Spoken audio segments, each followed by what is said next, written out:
Magandang umaga po, Sir Captain Kokak. Ako po pala si Rolando. Pasensya na po kung sa Facebook ko lang to naipadala. Dahil hindi po ako marunong gumamit ng email. Account po ito ng kumpare ko na madalas makinig sa inyong mga kwento sa YouTube. Nais ko lang ibahagi ang isang karanasan ko noong ako'y binatilyo pa. Taong 1997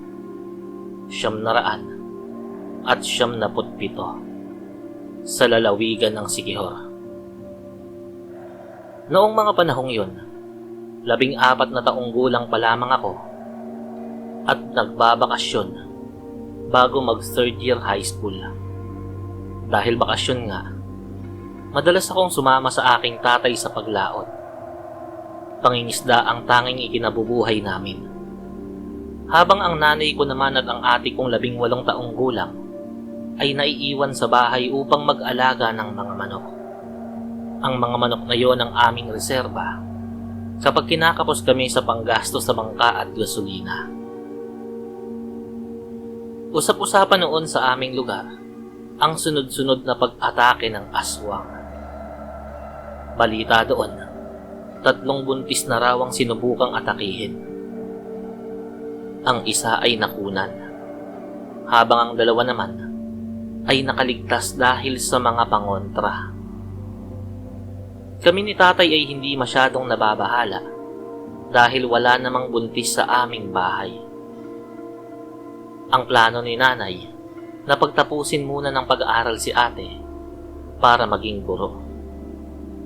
Isang hapon, habang nagkakape kami sa harap ng bahay, tinanong ko si tatay kung bakit tila wala siyang takot. Itinuro niya ang isang buntot pagi na nakasabit sa aming pinto. Sabi niya, subukan lang daw ng aswang na lumapit o kumuha ng kahit isang manok sa bakuran namin at matitikman nito ang hambalos niya. Bilang paghahanda, gumawa rin ako ng sarili kong sandata. Isang tirador na yari sa sanga ng mangga, interior ng gulong ng bisikleta at dulo ng lumang sinturong balat ni tatay.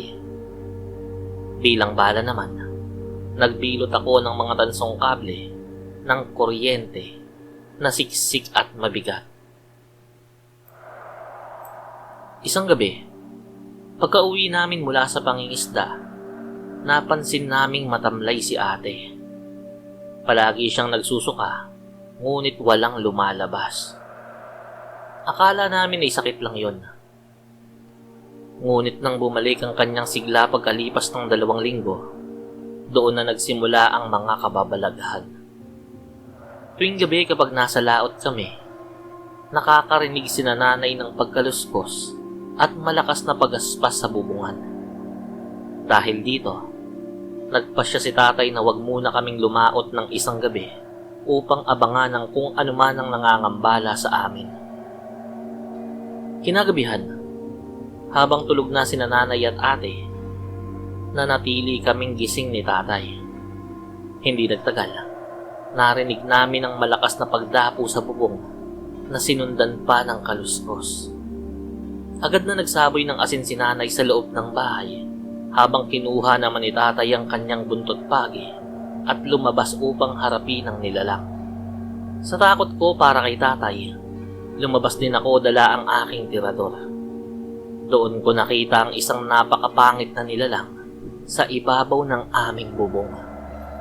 Mukhang magkahalong daga at aso ang itsura ng mukha nito. May makakapal na balahibo at malalapad na pakpak. Dahil ayaw bumaba ng aswang, pinagbabato ito ni tatay ngunit hindi siya makaasinta ng maayos. Doon ko na ginamit ang aking tirador. Gamit ang mga tansong bala, pinatamaan ko ang katawan ng nilalang. Umatungal yon sa sobrang sakit. Inasinta ko ang kanyang mukha at sapul na sapul ito ng tanso. Dahil sa tindi ng tama, agad itong lumipad palayo at hindi na muling bumalik.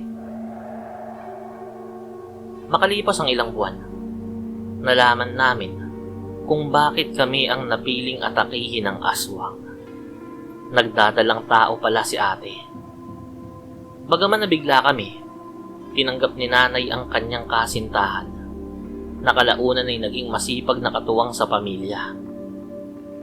Ngayon, guro na si ate at ako naman ay patuloy na nagtatrabaho bilang mangingisda. Ang aral na iniwan sa akin ng gabing yun, bukod sa mga tradisyonal na pangontra, sapat na tapang at tamang paghahanda, ang pananalig pa rin sa Diyos ang pinakamabisang sandata laban sa anumang kasamaan.